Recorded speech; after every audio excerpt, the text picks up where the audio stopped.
Let's turn then to some of the day's other main stories, because in Washington, details have been released of a telephone call between Donald Trump and the Ukrainian president, which is at the heart of attempts by the Democrats to impeach Mr. Trump. That's the process by which a president can be removed from office.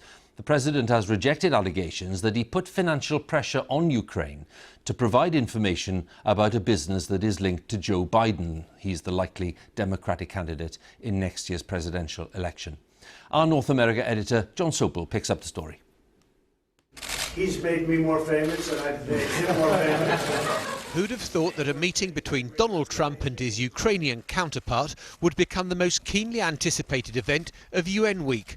But after a phone call in July between the two men that's resulted in the Democrats launching impeachment proceedings, it has. It's better to be on TV than by phone. Yeah. And a central charge: did the US president try to pressurize Volodymyr Zelensky into supplying damaging information on Donald Trump's main Democratic rival, Joe Biden? The Ukrainian leader looked uncomfortable. I think good phone call. It was normal. We spoke about many things, and so I think, and you read it, that nobody pushed me. Yes. In other words, no pressure. President Trump. Because you know what? There was no pressure. And you know there was, and by the way, you know there was no pressure. All you have to do is see it, what went on the call. The president wants Joe Biden investigated, along with his son Hunter, who has business interests in the country. The White House has released a partial transcript of the conversation, and in it the president takes the highly irregular step of asking his Ukrainian counterpart for a favour. The one thing: there's a lot of talk about Biden's son, that Biden stopped the prosecution, and a lot of people want to find out about that. So whatever you can do with the Attorney General would be great. This partial transcript is damning but not deadly. Yes, the president seeks info on a political rival from a foreign leader. But there's no quid pro quo. No, unless you give us the dirt, we won't give you aid. Nevertheless, in a divided country, buckle up for what will be a bitter and take no hostages fight. Democrats crying high crimes and misdemeanors, Republicans shouting witch hunt. On Capitol Hill, the battle lines are being drawn on strict party lines, on whether he's villain or victim.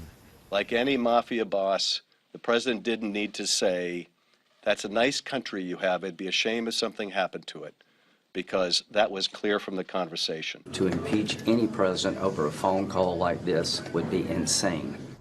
Wherever the president goes, the Secret Service provides a ring of steel. Now it's the Republican Party and the White House who need to circle the wagons to protect Donald Trump from this Democratic Party attempt to bring him down. John Sopel, BBC News, New York.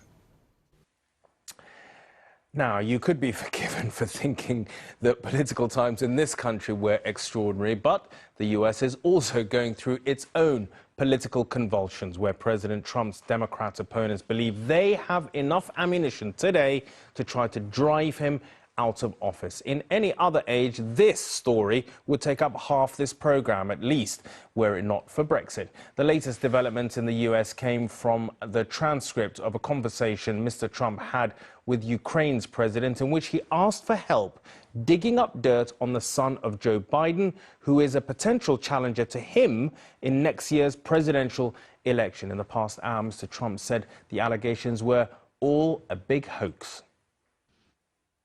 Tonight, Donald Trump emerged before the cameras, attempting to dampen down the greatest firestorm of his presidency, mocking Democrats as they accelerate their efforts to impeach him. It's all a hoax, folks. It's all a big hoax. It's very sad what the Democrats are doing to this country. They're dividing, they're belittling, they're demeaning our country. So many leaders came up to me today and they said, "Sir, what you go through, no president has ever gone through. And it's so bad for your country." Thank you very much, Mr. President. In a twist of fate, President Trump and his Ukrainian counterpart met in New York today. It was their phone conversation in July that has triggered this impeachment maelstrom. During that July call, Trump appealed for political dirt on Joe Biden and his son, even as Zelensky was today claiming he hadn't felt pressure to act. Nobody pushed me. Yes. In other words, no pressure. But the transcript of that phone call to President Zelensky, released today, reveals what Democrats are describing as a mafia-style exchange. During that fateful call, Trump told the Ukrainian president, "The United States has been very, very good to Ukraine. I would like you to do us a favor. There is a lot of talk about Biden's son. Biden went around bragging that he stopped the prosecution. So if you can look into it." Zelensky replied, "The next prosecutor general will be 100% my person. He or she will look into the situation. We will work on the investigation of the case." That, for Democrats, is the green light for impeachment. Full speed ahead.